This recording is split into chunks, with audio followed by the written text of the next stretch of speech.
Hi, I'm attorney Tammy Saltzman. Welcome to Divorce Connection Network.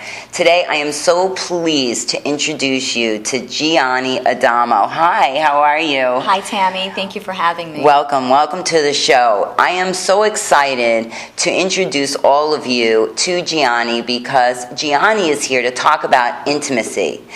Jianny has been in private practice for 7 years. She is the founder of the Fearless Love Relationship Coaching and Counseling, and she helps couples save marriages. And I'm all about trying to save marriages from divorce whenever we can. So when a couple is having intimacy issues, it is a great opportunity to refer them to Jianny so she can help them deepen the intimacy bonds so that they don't need to go down the divorce road.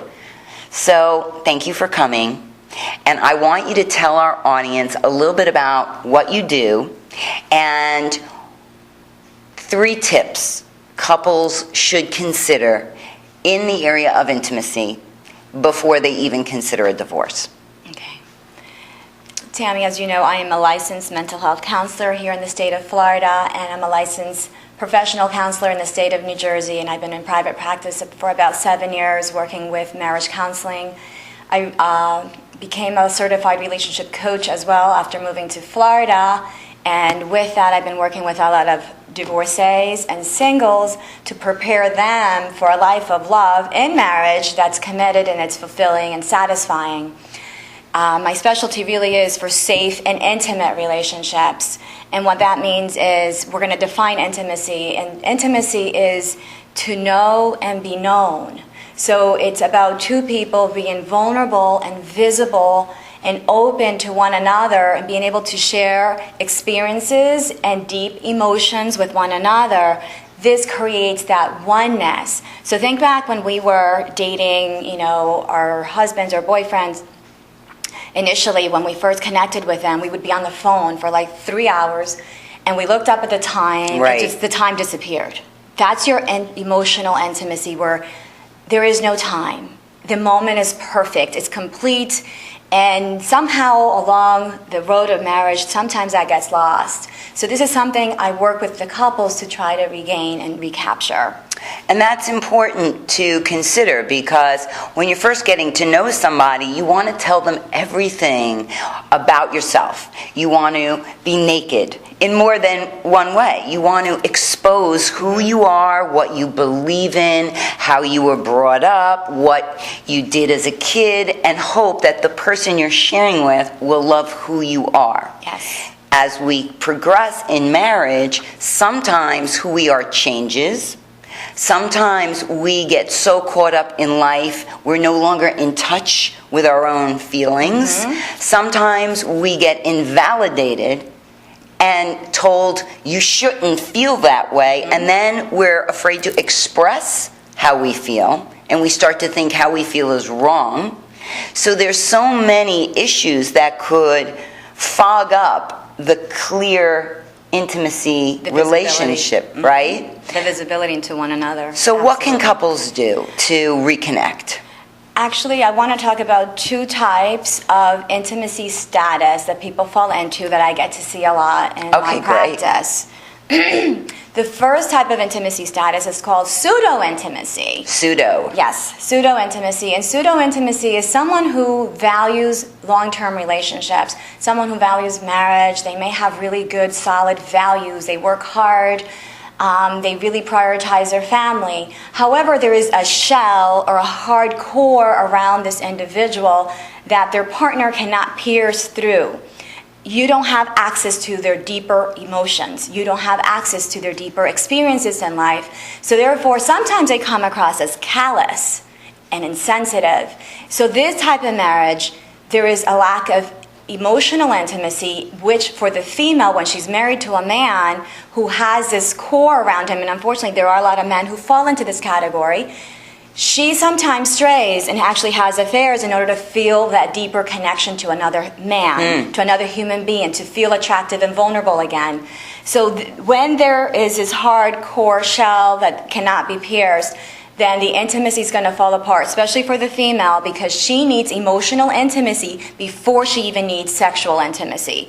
And as we know, let me define intimacy also. Intimacy has two aspects. It has the sexual, physical aspect, to be known physically, and it also has the emotional component, which we talked about earlier, to be so visible and connected and close with another human being. Mm-hmm. The other category that I get to see a lot in my practice is called the merger category, or the merger status. And a lot of women fall in that category. When the studies were done, they did not fall into the pseudo-intimacy. Women have a great capacity for intimacy. We care and we nurture our loved ones. We can be so vulnerable. But the problem here lies that we lose ourselves.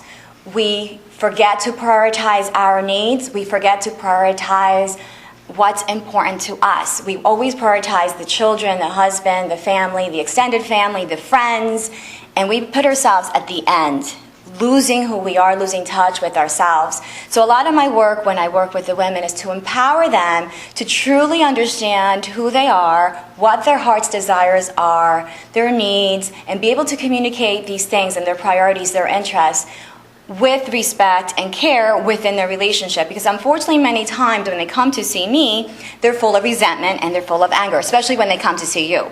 And then that creates a huge blocker of intimacy in the relationship. It would be nice if we could solve all of the intimacy problems here on one small show, but unfortunately we cannot. I can relate to the whole merger concept, because we find ourselves trying to do everything for everybody. I am a firm believer, though, in me time. And even though a spouse may say, why do you need to go out with your girlfriends? Why don't you want to stay here with the family? Why is going out with your friends more important? These are all guilt, and manipulation.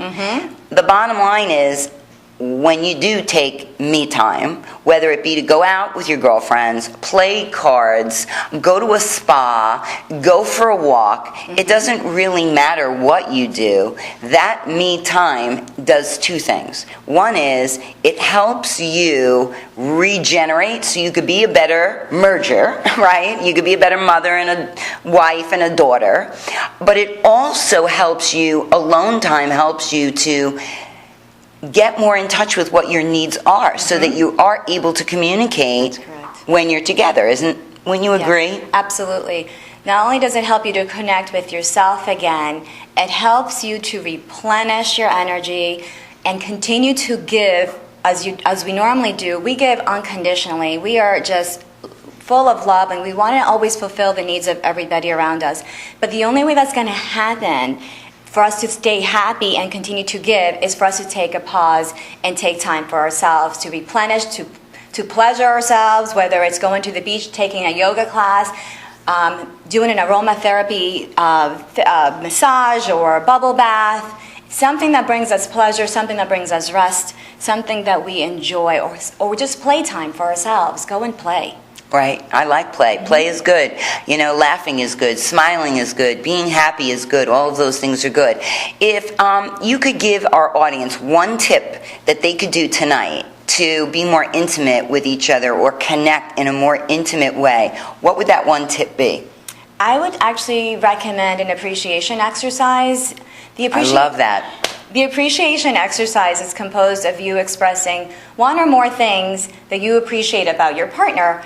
Then you tell them why that's important to you, or why is it important to you, or what does it mean to you?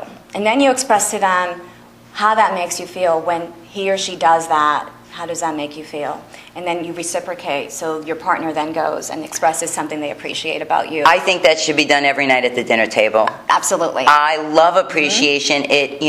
When I was going through my divorce, I had a list of all the things I was grateful for. And I focused on that every single day, because even though I was angry and even though things weren't working out the way I envisioned them, I still wanted to be thankful and grateful for all the great things that my marriage brought me, even though it ended.